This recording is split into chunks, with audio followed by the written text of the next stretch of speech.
Hello, welcome back. It's good to see you. So today we are going to be talking about Helicrafts and the Disappearance of Helicrafts. I have so many notes. I watched documentaries, I listen to podcasts. Like, this story is just crazy to me.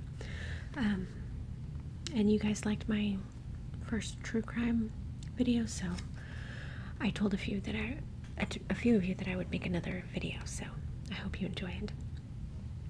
And I have lots of notes, so there's going to be page turning, so sorry. Okay, so Helicrafts and the Disappearance of Helicrafts. This is a story of a young mother who discovers that her husband is cheating on her and files for a divorce shortly after she goes missing. So let's go back to the beginning of her story. Helle was born in Denmark, 1945, and she was always very friendly and smart. She could speak several languages. She could speak French, English, Danish, some German, Norwegian, and Swedish. After college, she began working at Capital Airways as a flight attendant, and she applied to work for Pan Am and was immediately hired. I mean, you know, she could speak all those languages, like, who wouldn't hire her? It was custom back then, and I'm sure today, that flight attendants and pilots stay in hotels that are near the airport, you know, between flights or shifts or whatever. And it was very common for the mostly female flight attendants and mostly male pilots to have romantic relationships together. In 1969, 22-year-old Helle met Richard Crafts, a 31-year-old pilot who flew for Eastern Airlines. They began casually dating. I think we know what that means. Even though Helle discovered that Richard was actually engaged, she was like, well, we're just casual, so she didn't think too much of it. Interesting. So they dated on and off for several years, and her friends and family never understood what she saw in him, why she was dating him, because he wasn't very attractive, which isn't, you know, a reason, but he was always just a mess. His hair was just disheveled all the time, and he was always very angry and unfriendly to her friends. Also, Richard and Helle, they often fought. He was very aggressive, and he had a temper, but for some reason she liked him, so she continued dating him until 1975. Helle got pregnant, so they decided to get married shortly after. A year later, they purchased a home together in Newtown, Connecticut, and Helle devoted herself to being a mother, eventually having 2 more children.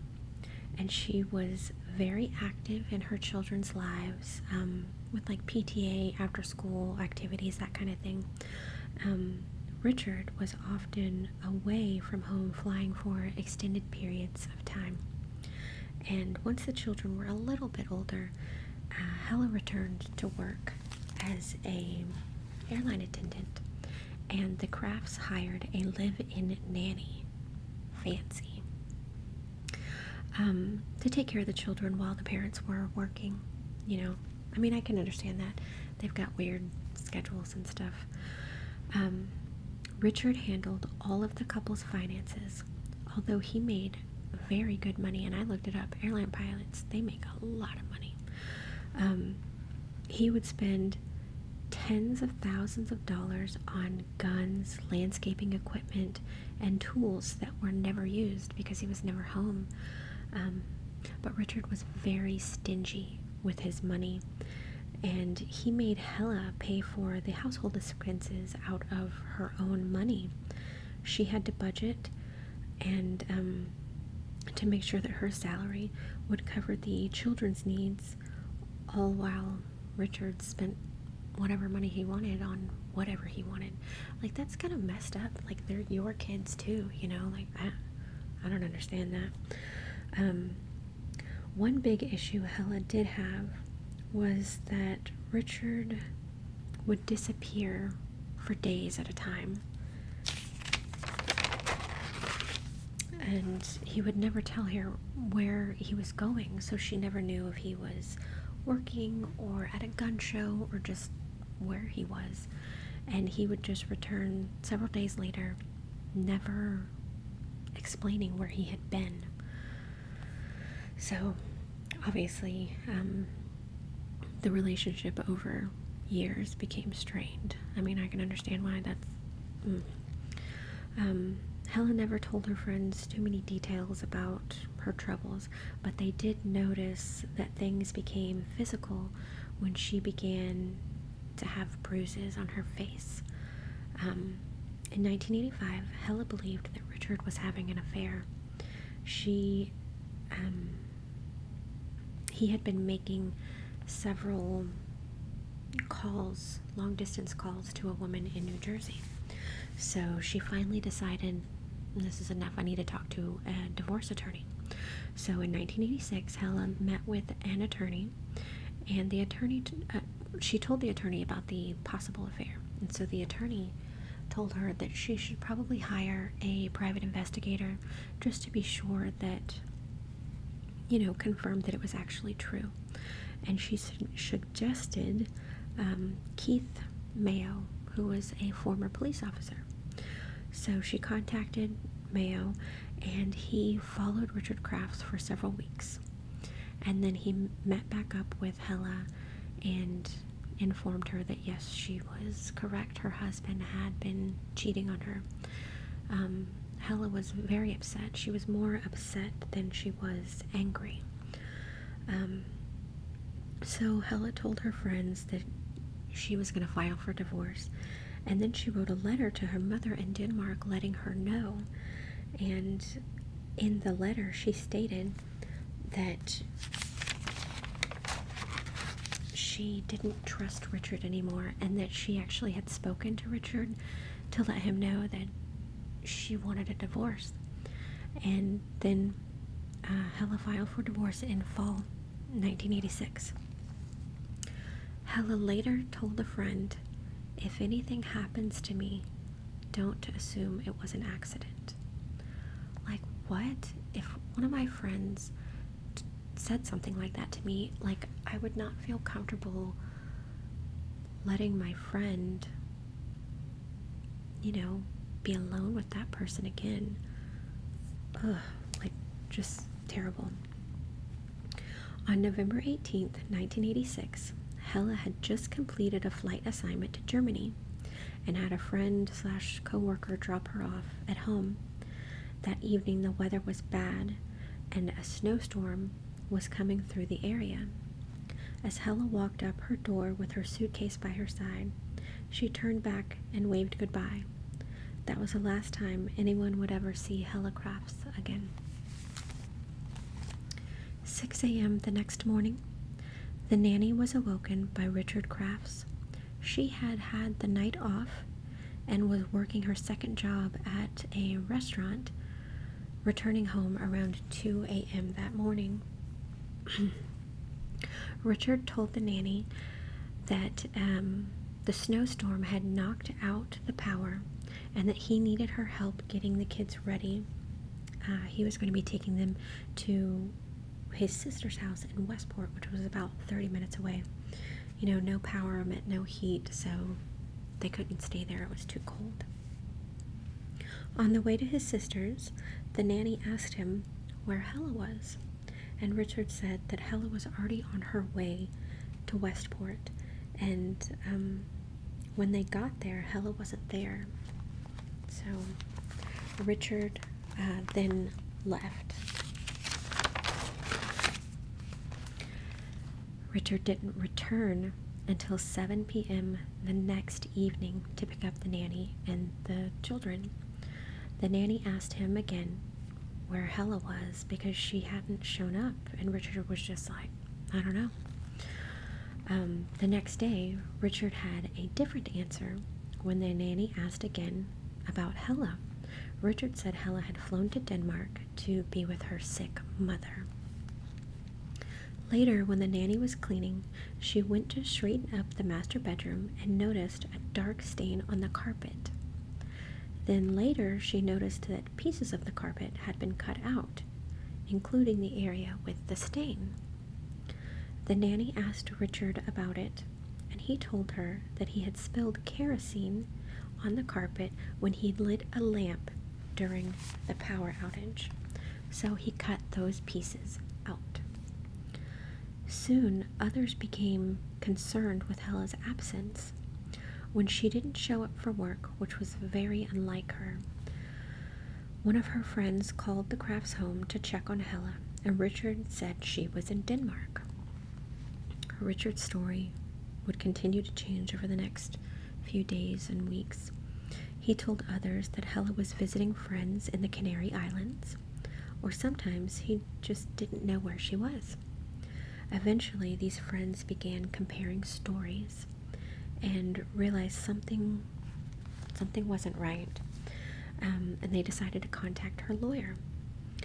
Her lawyer had not seen her either, so they then contacted Mayo, the private investigator. Mayo, knowing the situation, felt something wasn't right and went to the police department to report Helle missing.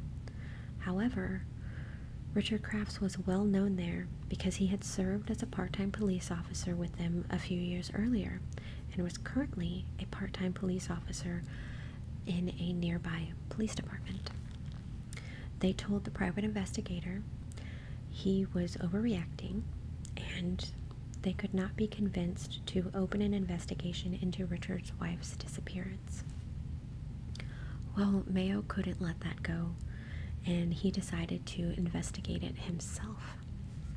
So Mayo spoke with the nanny, who told him about the stain in the missing carpet, and he thought if he could locate that carpet and bring it to the police, they would have to look into Helle's disappearance. So he went to the dump and, with helpers, searched for the carpet. After several days, they found carpet that seemed to match the stains, and it had stains that appeared to be blood. Later, this was taken to the lab and analyzed by forensic scientist Dr. Henry Lee. Now, Dr. Henry Lee is like a famous, like forensic scientist or whatever. You see him on ID a lot, or the Discovery Channel. He worked on the O.J. Simpson case and John Benet Ramsey. Like, he's a big, I don't know if he was a big deal back then, but he's a big deal now. Unfortunately, the stains on the carpet were not blood. Due to this and the story of the missing mother, the investigation was picked up by the local media. Only then, with the public pressure for answers, did the Connecticut State Police Department open an investigation. Richard Crafts was finally interviewed. On December 2nd, he was called in for questioning. 3 weeks since his wife was last seen, Richard appeared unconcerned and not bothered with her absence. Richard claimed he was unaware that his wife had been investigating him for a possible affair, and that he was unaware that she had filed for divorce. Right. When asked about the carpet and why it had been cut out and replaced, he claimed he was putting a new carpet, and it was easier to remove the old one in pieces. When asked why he told conflicting stories about where his wife had been, he claimed that he was embarrassed about not knowing where his wife was, so he just made up different stories so that he didn't have to feel embarrassed. As police continued the investigation, they discovered credit card charges made by Richard just days before and after Helle's disappearance. A large, compact freezer purchased November 7th, the day before Helle returned from Germany. New bedsheets and a comforter a few days after Helle was last seen. And a $900 charge for the rental of a large wood chipper. With this evidence, police were able to get a search warrant for Richard Craft's home, and were able to search the home on December 26th. Richard had taken his kids to Florida for Christmas, so he was unaware. Dr. Henry Lee was able to collect evidence such as pieces of carpet, a smear of dried blood on the side of the mattress in the master bedroom, 5 tiny stains on the mattress, and towels in the bathroom that had been washed, but later revealed that the towels had at one time been saturated in blood, all matching Helle's blood type. The freezer was nowhere to be found. Richard Crafts was then brought in to take a lie detector test, which he passed. The police suspected Crafts killed his wife, but they only had circumstantial evidence and no actual body to definitively say that Helicrafts was dead. But on January 30th, police interviewed a man named Joseph Hind, who was employed by the city and drove a snowplow. He recalled November 19th very clearly because that was a night a big snowstorm had rolled through. Most of the roads were deserted because of the deep snow, but around 3:30 a.m., he noticed a rental truck, like a U-Haul type with a big roller door on the back, and a large wood chipper was attached to the back of the truck that was parked near a bridge on River Road. About 2 hours later, he was making his way down the same road. Hind saw the truck still parked near the river. This time, the roller door was open, and he saw a person wearing an orange parka who appeared to be tossing wood into the chipper.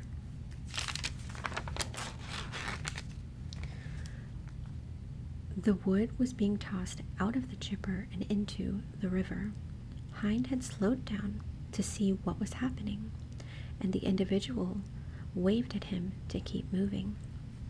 Hind kept going, but remembered thinking how odd it was for someone to be using a wood chipper so early in the morning right after a snowstorm. Yeah.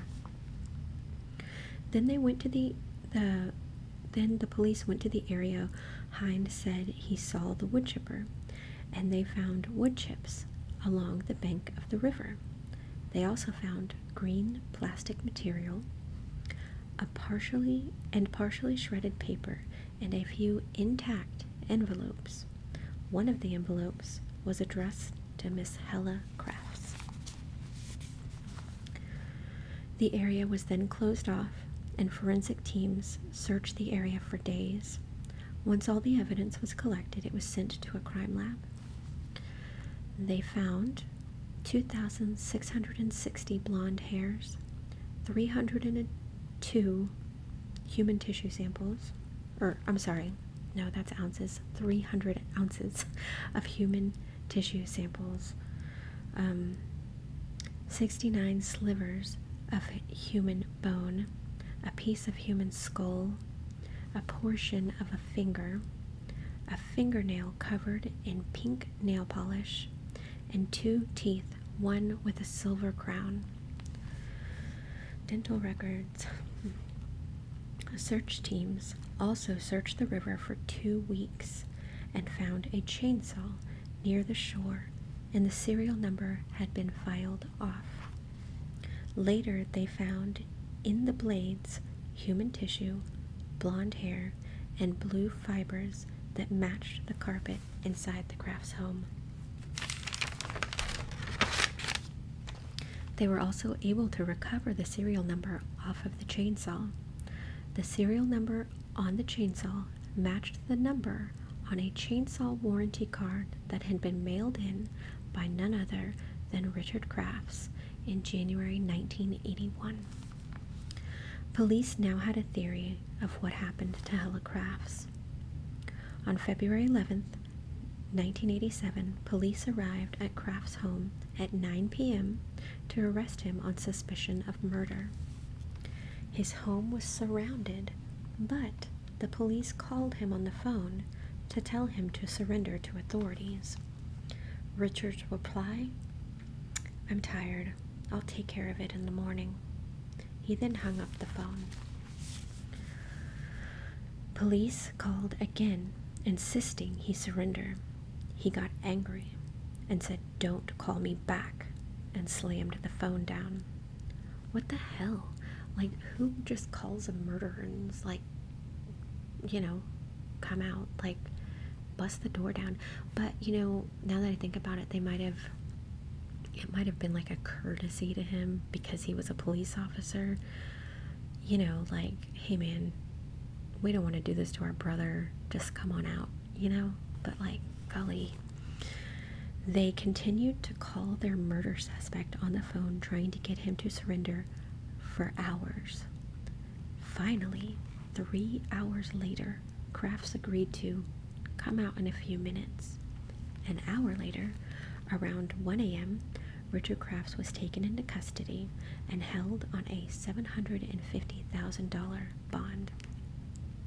Richard Crafts' trial began in May 1988. The prosecution's story was like this. After Helicrafts returned home from Germany in the early morning hours on November 19th, while their children were sleeping, the nanny was away from the home. While the nanny was away from the home, Richard Crafts beat his wife with a large police flashlight in the master bedroom. She had been wearing a nightgown with a pocket, and at some point that evening she had been looking at her mail and put it in her pocket, something that Richard was unaware of. She was hit at least twice, and her bleeding head swiped the side of the mattress as she fell, leaving a bloodstain. Crafts then wrapped her body in sheets and the comforter, then carried her body down to the basement, where he placed it in the large freezer. He cleaned up the room and woke up the nanny and the children to get them out of the house to dispose of Hella's body. After returning, he waited until night to remove her body from the freezer, moving it to a secluded property he owned, and cut her body into pieces that were then placed into green plastic garbage bags. Then rented the wood chipper and brought it to River Road, and then threw the garbage bags into the chipper. There wasn't any blood spatter because her remains were frozen solid. When he was done, he pulled off to the side of the road where the snowplow had seen him. Crafts brought some wood along to run through the chipper to get rid of any remaining body parts that may have been left behind in the chipper. Then tossed the chainsaw into the river. The freezer has never been found. After 53 days, 100 witnesses, 658 pieces of evidence, the trial concluded on June 23, 1988. It took the jury 2 weeks to deliberate, with 11 jurors for guilty and 1 voting to acquit. That one juror refused to change his mind and angrily walked out, so it was declared a mistrial on July 15th.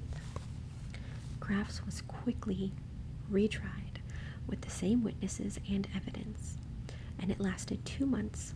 It concluded on November 20th, 1989, almost exactly 3 years since Hella's murder. It took the jury 8 hours before they unanimously found Richard Crafts guilty. Richard Crafts was sentenced to 99 years in prison, which he appealed and lost.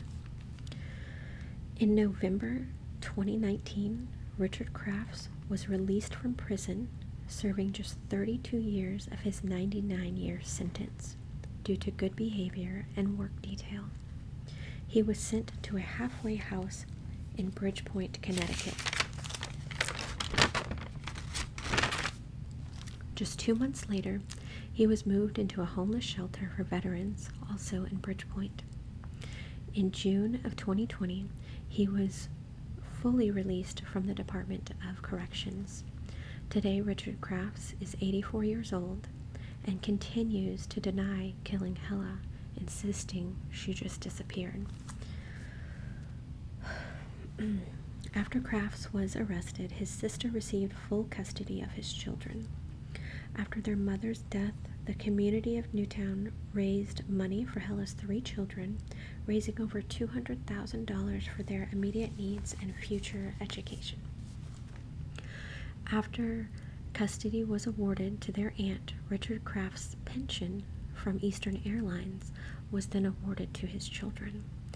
So at least his kids got something, you know, like they were taken care of, but like nothing can replace their mother, you know, like I just feel so terrible for them, like how awful. But I do, like, some things about this case are just crazy. Like, I mean, the whole thing is crazy, but the wood chipper chopped everything up, but it didn't touch the envelope that had her full name and address and everything on it. Like, that is just insane. And then I didn't put all the,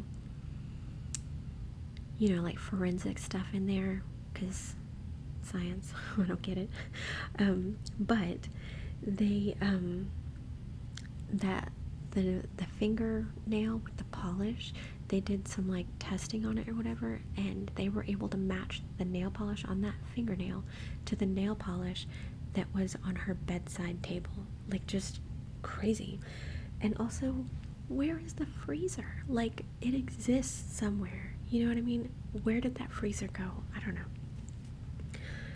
But like, also, I would like to talk to that one juror that from the first trial, that he was like, no way, he didn't do it, you know, like he must be acquitted.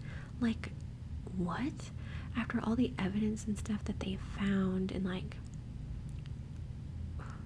did he like know him or something and just, I don't know, like, I just don't understand that.